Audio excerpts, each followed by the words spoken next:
الگ الگ معنی نکلتے ہیں. یا عقل والا دیکھ کر کے ترجمہ کرے گا یہاں کیا مراد ہے. فار ایگزامپل العین، یہ عربی کا ایک ورڈ ہے جو آنکھ کو بھی کہتے ہیں، گھٹنے کو بھی عین کہتے ہیں، سورج کو بھی عین کہتے ہیں، پانی سے جو چشمہ نکلتا ہے نا سوتا، اسے بھی عین کہتے ہیں، اور پوری ذات کو بھی عین کہتے ہیں. کتنے معنی ہو گئے؟ سب ڈیفرنٹ ہیں. آنکھ کو بھی عین، گھٹنے کو بھی عین، سورج کو بھی عین، پانی کے چشمے کو بھی عین، ذات انسان کو بھی عین.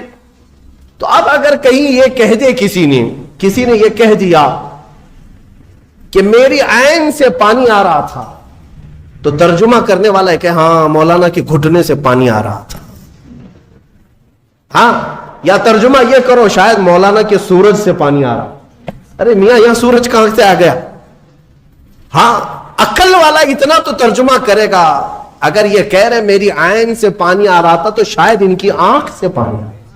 سمجھ میں آیا؟ ہاں، اتنی تو سمجھ ماشاءاللہ ہمارا مجمع رکھتا ہے. اگر میں ایک جملہ کہہ دوں تو ترجمہ آپ خود ہی کر لیں گے. مثال کے طور پر اگر میں یہ کہہ دوں عربی میں کہ آج عین 6:30 بجے نکل گیا، تو آپ ترجمہ کیا کریں گے؟ مولانا کا گھٹنا 6:30 بجے نکل گیا. یہ کریں گے؟ آپ کیا کریں گے؟ سچ بتاؤ. سورج. الحمدللہ، یہ عقل ہے، یہ اتنی سمجھ ہے کہ سورج آج 6:30 بجے نکل گیا، یہ مطلب ہے.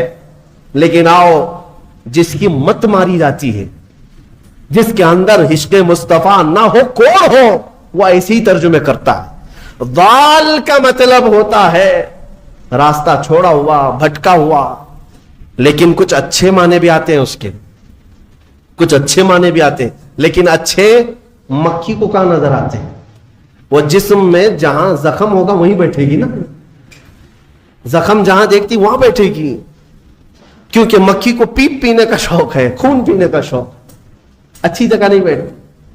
بہرحال بلا تشبیہ و بلا تمثیل، حضور پاک صلی اللہ علیہ وسلم کو جب اللہ نے فرمایا وَوَجَدَكَ ضَالًّا فَهَدَىٰ، اے محبوب ہم نے آپ کو ضال پایا. تو کچھ لوگوں نے یہاں یہ تیر مار دیا، اے رسول ہم نے آپ کو بھٹکا ہوا پایا تو اب ہدایت دے دیا، آپ کو گمراہ پایا تو ہدایت دے دیا. ظالموں، اگر رسول ہی گمراہ ہے تو پھر امت کو کیا ہدایت دے؟ وہ خود بھٹکے ہوئے اگر تھے تمہارے ترجمے کے حساب سے. بے عشق مصطفیٰ جب اس طرح کی تک بندیاں کرو گے، تیر مارو گے، تو یہی ہوگا. ان سے جا کر پکڑ کر کوئی پوچھے کہ رسول گمراہ کب تھے کہ اللہ نے انہیں ہدایت دیا. اگر وہ بھٹکے ہوئے تھے، گمراہ تھے، اور اللہ نے ان کو ہدایت دیا، تو ہمارا عقیدہ ہی ختم ہو گیا کہ رسول معصوم ہوتے ہیں. عقیدہ ہی ختم ہو جائے. اسی لیے پھر ایسے جملوں کو سمجھنے کے لیے عشق کے امام کے دربار میں جانا ہو، جو حضور کی محبت بھی رکھتا ہو. اور وہ بریلی کے امام کی بارگاہ میں جب ہم پوچھتے ہیں وَوَجَدَكَ ضَالًّا فَهَدَىٰ کا کیا مطلب نکلتا ہے، تو وہ عشق میں ڈوبی ہوئی زبان سے کہتا ہے اے محبوب ہم نے آپ کو اپنی محبت میں خود رفتہ پایا تو اپنی طرف راستہ دے دیا. کیا ترجمہ ہے؟ خود رفتہ کا مطلب کیا ہوا؟ محبوب کو ڈھونڈنے کے لیے کبھی کوئی ادھر جا رہا ہے، کبھی ادھر جا رہا ہے. اس کو بھٹکا ہوا نہیں کہتے، اپنے محبوب کو تلاش میں سرگرداں ہے. ترجمہ کا حق بھی ادا کیا اور بارگاہ رسول کا ادب بھی محفوظ ہے. اس لیے میں کہتا ہوں کہ پہلے نور کی ضرورت ہے، پھر روشن کتاب. اگر نور نہ ہو تو روشن کتاب نہیں نظر آئے گی. اس لیے نور مصطفیٰ کا واسطہ ضروری ہے، حوالہ ضروری ہے. انشاءاللہ اس بار ہم جو بھی تفسیر کریں گے وہ نور مصطفیٰ کی برکت سے کریں گے انشاءاللہ. اور ہم کوشش یہ کریں گے کہ کوئی تفسیر ہماری ذکر مصطفیٰ سے خالی نہ ہونے پائے. کوئی تفسیر ہماری، کوئی مجلس اور کوئی محفل ہماری ذکر مصطفیٰ سے خالی نہ ہونے پائے. اس لیے کہ ہمیں جو کچھ بھی ملا ہے یا رسول اللہ وہ تمہاری بدولت ملا ہے. اور اگر ہماری زبانیں تمہارا ذکر نہ کرے تو پھر یہ زبان کس کام کی ہے؟ دہن میں زبان تمہارے لیے، بدن میں ہے جان تمہارے لیے. یا رسول اللہ ہم آئے یہاں تمہارے لیے، اٹھے بھی وہاں جب ہم انہی کے لیے آئے ہیں تو پھر کیوں نہ ان کا ذکر کریں.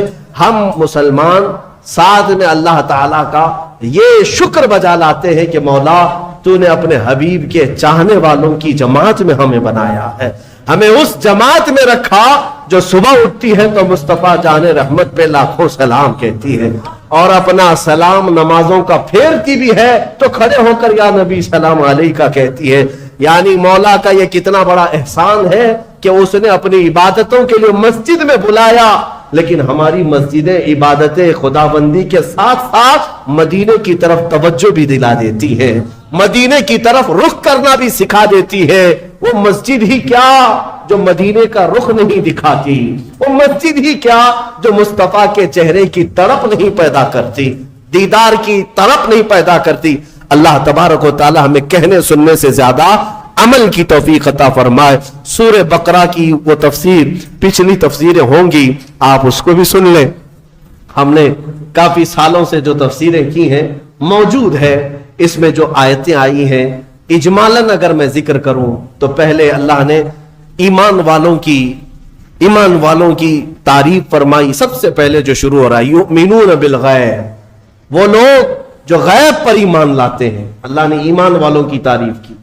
اس کے بعد کافروں کی مذمت کی کہ کچھ کافر ایسے ہیں جن کے دلوں پر اللہ نے مہر لگا دی, انہیں کچھ اب سمجھ میں نہیں آئے گا. ختم اللہ علی قلوبہم وعلی سمعہم وعلی ابصارہم غشاوہ, ان کے دلوں پر مہر لگا دی گئی, ان کی آنکھوں پر پردہ پڑا ہے, ان کے کانوں کو کچھ نہیں سنائی دے گا. کیا حق بات نہیں نظر آئے گی, حق بات نہیں سنائی دے گی, حق بات سمجھنے کی طاقت نہیں ہوگی. آج بہت سارے ایسے ہیں جو اسلام کی حقانیت کو آنکھوں کے سامنے دیکھ رہے ہیں, مگر یہ ابو جہل کی اولاد ماننے کو تیار نہیں مانے گی. ہاں, ان کے دلوں پر اللہ نے مہر لگا رکھی ہے. یہ دشمنی میں اس قدر آگے بڑھیں گے, ان کو نماز سے چڑ ہے, اذان سے چڑ ہے, قرآن سے چڑ ہے, برقعے سے چڑ ہے, ٹوپی سے چڑ ہے, داڑھی سے چڑ ہے. کیوں چڑ ہے؟ دل پر جو مہر لگی ہوئی ہے, دل پر جو مہر لگی ہوئی ہے. ان کا کام کیا ہے, ان کو کیا کرو گے آپ؟ بعض لوگ ابھی یہ سوچتے ہیں, ہمیں بھی کہتے ہیں کہ مولانا ہو سکتا ہے کچھ تقریروں سے وہ پلٹ جائیں, جن کو اللہ نے مہر لگا کے رکھا ہم کیا پلٹیں اس. اللہ نے اپنے رسول سے کہا انک لا تسمع الموتى, اے رسول ان مردوں کو آپ سنا نہیں سکیں گے. ان کو اللہ نے مردہ فرمایا. جو دشمنی میں جل رہا ہے اسے چھوڑ دیں, اسے چھوڑ دیں, ان قریب اللہ کی پکڑ میں وہ گرفتار ہوگا. ہاں, اگر انجانے میں کوئی بھٹکا ہوا ہے تو اس کو ہدایت دینے کے لیے کوشش ضرور کرنی چاہیے. تو جن کے دلوں پر مہر لگا ہے ان کا کوئی سروکار نہیں, نہ قرآن سے, نہ حدیث سے, نہ ہماری تقریروں سے, نہ نماز سے. تیسری ایک جماعت ہے جس کی مذمت میں اللہ نے 13 آیتیں نازل کی. 5 آیتیں مومنوں کی شان میں, 2 آیتوں کافروں کے لیے, 13 آیتیں ایک جماعت کے لیے آئی. وہ کون سی جماعت ہے میاں؟ مذبذبین بین ذالک لا الہ ہؤلاء ولا الہ ہؤلاء. قرآن کہتا ہے یہ وہ ہے جو مومنوں میں بھی نہیں ہے, کافروں میں بھی نہیں ہے, نہ ادھر کی ہے نہ ادھر کی ہے, ادھر کی ہے. اعلیٰ حضرت نے بھی فرمایا نہ ادھر کی ہے نہ ادھر کی ہے بلکہ ادھر کی ہے. یہ منافقین کی جماعت ہے. منافقین کی مذمت میں اللہ نے 13 آیتیں بیان کی, اور اللہ نے ان کی سب صفتیں بیان کی ہے. کیا کیا کر, جب مال ملنے لگتا ہے تو کہتے ہیں ارے یہی تو حق مذہب ہے, ہاں اسی میں چلنے لگ جاتے ہیں, دوڑنے لگ جاتے ہیں. جہاں اسلام پر کوئی مصیبت آئی, کیا ہم پہلے بولتے نہیں تھے یہ بہت ڈینجر راستہ ہے, یہ بہت ڈینجر راستہ ہے. ہاں, ہم سے بہت سارے لوگ یہ کہیں گے ابھی اچھا چل رہا ہے, ارے مولانا کیا کہتے ہیں آپ, بہت اچھا ہے, بہت اچھا ہے. اور کبھی اگر ہمارے اوپر کوئی پکڑ آئی یا کوئی مصیبت میں نازل آئے, ہم پہلے ہی کہتے تھے مولانا بہت بولتے تھے, پہلے ہی بولتے تھے ہم, کیا ضرورت تھی, گھر میں بیٹھنا چاہیے تھا. مدینے کے کچھ منافقین جنگ احد کے بارے میں بھی ایسے ہی کہنے لگے. جب مسلمانوں کو شکست ہوئی جنگ احد میں تو واویلا مچائے, ہم پہلے ہی بولتے تھے نہیں جانا چاہیے تھا, ارے اپنے پاس اتنا ہتھیار نہیں, کچھ نہیں ہے, کیا ضرورت تھی جانے کی. یہ منافقین کی جماعت, ان کی اللہ نے صفات بھی قرآن میں بیان کر دی. اور میں کہتا ہوں میرے عزیز, میں نے اپنی ایک تفسیر میں کہا بھی تھا, یہ چوہے ہیں, چوہے اپنی جماعت میں یہ چھپے ہوئے چوہے ہیں. یہ غدار لوگ جو ہوتے ہیں یہ کرتے کیا ہیں؟ سیم چوہا گھر میں جو رہتا ہے نا چھوٹا ہوتا ہے لیکن بڑی بڑی تار کاٹ دیتا ہے. کبھی کرنٹ کی تار کاٹ دیا, کبھی گیس کی پائپ لائن کٹ کر دیا. کرنٹ کی تار کھا جاتا ہے تو بجلی سپلائی بند, لائٹ بھی نہیں چل رہی, کچھ بھی نہیں ہو رہا.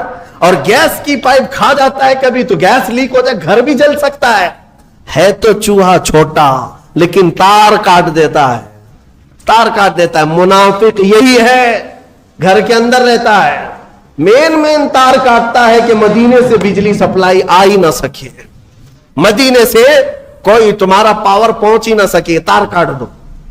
مومنوں کو اسلام سے جڑی ہوئی جو شناختیں ہیں یہ کاٹ دیتا ہے. اور منافقین سے بچنے کے لیے کرنا کیا چاہیے؟ کیا کرو گے, کیسے پہچانو گے ان کو؟ جماعت کے اندر جو موجود ہوتے ہیں غدار منافقین, جو اپنی قوم کو بیچ آتے ہیں, ان کی داڑھی ٹوپی سفید جبے کبے پہ مت جانا, ہاں یہ کوئی علامت نہیں یہ ایمان والوں کی. منافقین جو دین کو بیچ آتے ہیں ان سے بچنے کے لیے سیم وہی تھیوری ہے. گھر میں چوہے کو بھگانے کے لیے کیا کرتے؟ دوا نہیں میاں, دوا مارنے سب دوا نہیں ہوتے, دوا زہریلی ہوتی ہے, آپ کو بھی اثر کر جائے گی. سمپل سی بات ہے, بلی پال لو. کیا کرتے ہیں؟ بلی پالتے ہیں. اور بلی کیا ہے, سارے چوہوں کو پکڑ لے گی کیا؟ نہیں پکڑے گی. میاؤں میاؤں کہتی ہے تو چوہے بھاگ جاتے. بلی کی آواز سے چوہے نہیں آتے. ہمارے بزرگوں نے فرمایا اسی طرح یہ چھپے ہوئے غدار اور منافقین جو چوہے ہیں تمہاری جماعت کو کاٹتے ہیں, ان سے ان کو دور بھگانے کے لیے علماء صالحین اور عاشقین کو اپنی جماعت میں رکھا کرو. ہاں محلے میں ہر آبادی میں وہ عالم برحق ہونا چاہیے جو رسول پاک کا عشق رکھتا ہے. وہ میاؤں میاؤں کرتا رہے گا, یہ چوہے بھاگتے رہے. ہاں ان سے تمہاری حفاظت ہوگی. عزیزان گرامی, منافقین کی مذمت میں اللہ نے 13 آیتیں بیان کی. اس کے بعد اس پارے میں آدم علیہ السلام کی تخلیق کا ذکر ہے, موسیٰ علیہ السلام کی امت کا ذکر ہے, اور سورہ بقرہ جس وجہ سے یہ ہوئی ہے نام اس کا, وہ پورا واقعہ موجود ہے. بنی اسرائیل میں ایک گائے کو ذبح کیا گیا تھا. اب ظاہر سی بات ہے گائے کے ذبح کی تفسیر بیان کروں گا تو کچھ لوگوں کو لگے گا کہ یہاں پر بھی آتنک والی زبان استعمال کی جا رہی ہے. ارے اس پر تو بینڈ ہے. بنی اسرائیل میں بینڈ نہیں تھا, بنی اسرائیل کی بات کر رہا ہوں. مولانا ابھی اگر یہ گائے کے ذبح کی بات کر رہے ہیں تو آپ کو معلوم ہونا چاہیے یہ پچھلے 2 سال کی پہلے کی بات ہے. مجھے خواب و خیال میں بھی نہیں تھا. سورہ بقرہ کی ہم تفسیر کر رہے ہیں, کوئی صاحب کہہ رہے ہیں گائے پر تو بند ہے نا. ارے میاں بنی اسرائیل میں بند نہیں تھا, وہ 4000 سال پہلے کی جماعت ہے ان کے زمانے میں, اور وہ بھی کھانے کے لیے نہیں. وہ تو حضرت موسیٰ علیہ السلام کا ایک معجزہ ظاہر کرنا تھا. ایک آدمی قتل ہو گیا تھا, مرڈر ہو گیا تھا, اس کو کس نے مارا یہ معلوم کرنا تھا. تو اللہ تعالیٰ کی حکمت ہے, اللہ نے اس قوم کو حکم دیا موسیٰ علیہ السلام کی زبان کے ذریعے سے, جاؤ ایک گائے ذبح کرو. اور وہ گائے بھی کیسی, جو کسی کھیت میں نہ جوتی ہو, نہ کسی نے اس کو خود سے پالا ہو, وہ اپنے آپ سے پلی ہو, اور کلر بھی اس کا نہ سفید نہ کالا بلکہ پیلے کلر کی ہو, بچی بھی نہ ہو بوڑھی بھی نہ ہو, بالکل جوان ہو. ایسی گائے کہاں ملے گی؟ بنی اسرائیل ڈھونڈ ڈھونڈ کر کے لائے, وہ بھی بڑی قیمت میں. کتنی قیمت؟ گائے کے وزن کے برابر سونا اور چاندی دے کر ایسی گائے لے کے آئے. یہ تفصیلی واقعہ ہے. اس گائے کو ذبح کر کے اس کی دم لے کر وہ مرے ہوئے آدمی کو مارا گیا, وہ زندہ ہو گیا, اور اس نے بتایا مجھے کس نے قتل کیا, میرے چچیرے بھائی نے مجھے مارا مال کی لالچ میں, اور وہ زندہ ہوا, بتایا اپنے قاتل کو, اور پھر مر گیا. بس اتنا کام تھا. یہ جو پورا واقعہ ہوا ہے اسی کا ذکر اس پارے میں آیا, جس کی وجہ سے اس سورے کا نام سورہ بقرہ رکھا گیا ہے. سورہ بقرہ, بکرا نہیں, بکرا جو ہے یہ مینڈے دمبے کو کہتے ہیں, بقرہ ہے, بقرہ گائے کو کہتے ہیں. اللہ تبارک و تعالیٰ اس سورے کی برکتیں ہم سب کو عطا فرمائے. قرآن کو صحیح سمجھ کر پڑھنے کی توفیق عطا فرمائے. تلاوت کے آداب, تفسیر کے آداب ملحوظ رکھنے کی ہمیں توفیق عطا فرمائے. مولا اس رمضان کو ہم سب کے لیے برکتوں اور رحمتوں والا بنا دے, ہماری بخشش اور مغفرت کا سبب بنا دے. وآخر دعوانا ان الحمد للہ رب العالمین.